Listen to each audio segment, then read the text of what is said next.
It's to be at the top of the podium at the end of the year, win the national title, and I'm as confident as anybody, you know, that's shooting for that same goal, and as or more, because you know I've been focused and determined this whole year to achieve that.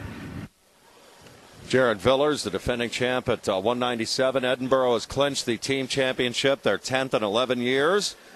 University of Pittsburgh, good showing as with West Virginia.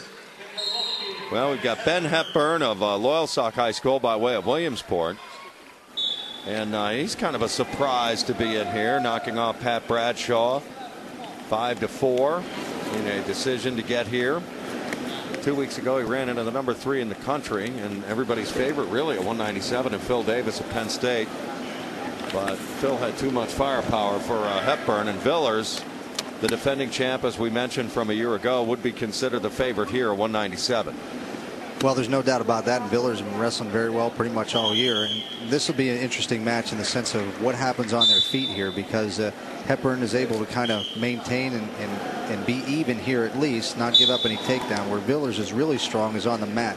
He tilts a lot of people, gets a lot of near fall points, and obviously the key to not giving up near fall points is don't be on the bottom. So you know, he runs into some of the same problems that Gregor Gillespie has, and that is people just kind of try to stay away from him a little bit, and he's probably not, Villers is probably not as good on his feet as Gillespie is, but you know, Villers gets a takedown in the first period. He has a tendency to rack up some near fall points, and that kind of dictates the pace of the match from that point forward. Now, Hepburn did acquit himself pretty well against Phil Davis a couple of weeks ago. Again, when you wrestle the number 3 in the country, it does kind of stand out a little bit on your resume. I mean, it's a shot, but you know, Hepburn's a relatively young guy. He's a junior. And is one of the really, I think, pleasant surprises for Rocky Bonomo this year with the Lock Haven program. Yeah, Rocky's done a nice job there, really trying to work at you know, having people be a little more intense and have them come out and go after things, and Hepburn here has gotten himself into the finals. Obviously, the first match between the two of these, there's Villers, a high crotch, is in on a high single and working to kind of try to sit that down, continuing to go with that. Oh, he just fell down. Looked like he got hurt.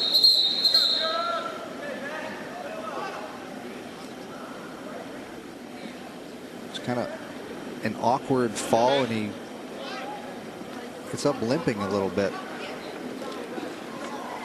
Villers last year defeated Jim Gibson of Edinburgh.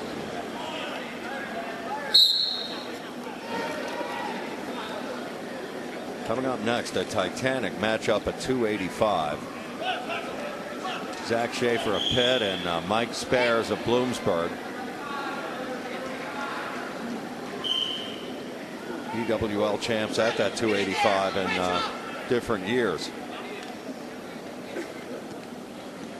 Well, and here again, Hepburn just really standing in front of Villers, trying not to give up a lot.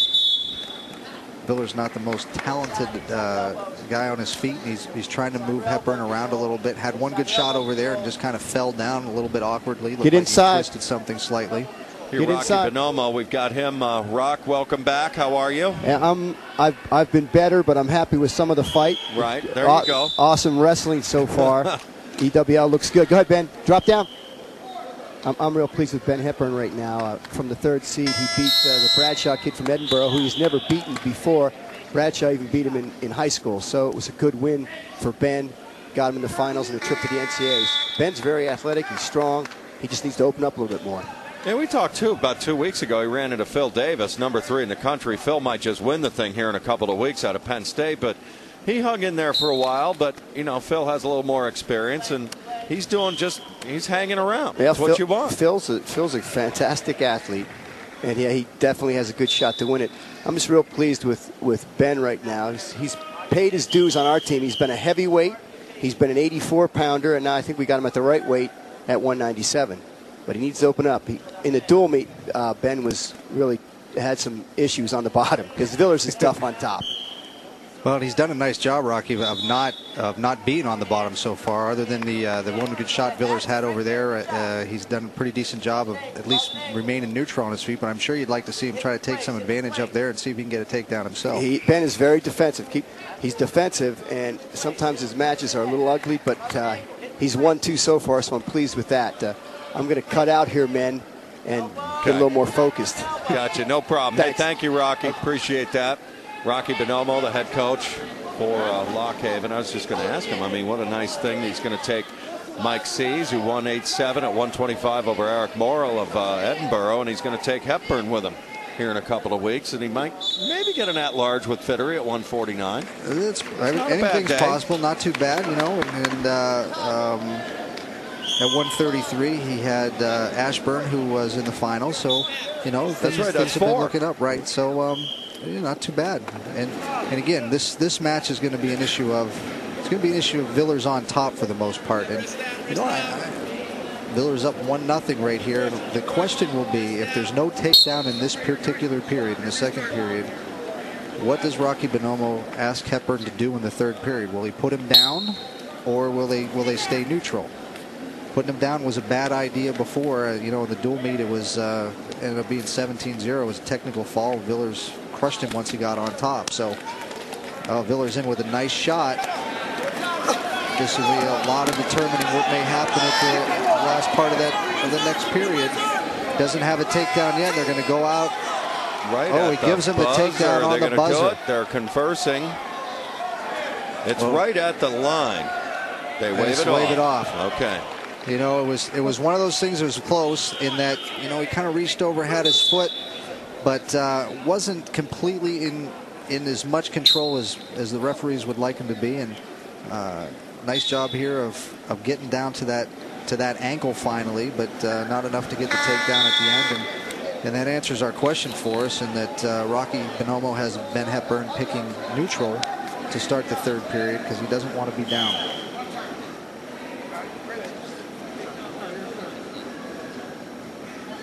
Here's Ben Hepburn, we mentioned, at a Williamsport, Loyalsock High School.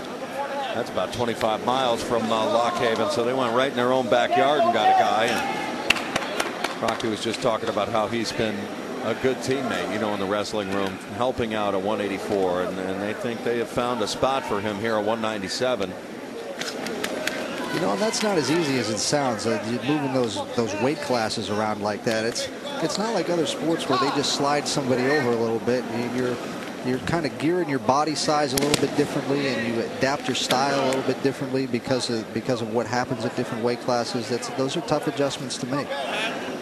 Cutting weight, adding weight. I mean, that's just a drudgery of this sport. It's just a real commitment.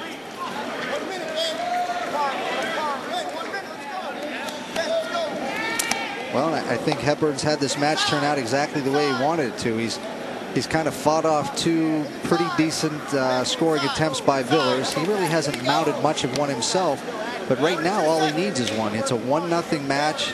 He's got 6 seconds of riding time. That's not going to be an issue. 30 seconds left in the match here. What are you saying? Do little, stay late? I mean, here into the third period. Well, that's what he's looking for. That's it. That would be my guess. He's going to look at, see if I can get a takedown here toward the end of the match and be up 2-1. See if I can ride it out in order to get a win and upset the #1 guy in the tournament.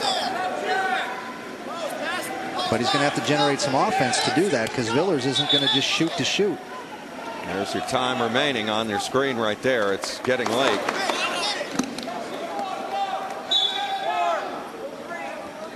And, you know, and again, Hepburn hangs in there, keeps the match close, but you know, if you don't generate many scoring opportunities, then that's kind of what happens to you. Villers wins a pitcher's duel 1-0. Well, he's a two-time champ now, and he probably will be seeded, I would think, in 2 weeks at the NCAAs. I would think he'll gain some seeding somewhere. He's had a pretty good year. He's scored a lot of points, you know, and when you get out to that national tournament, anything can happen. Back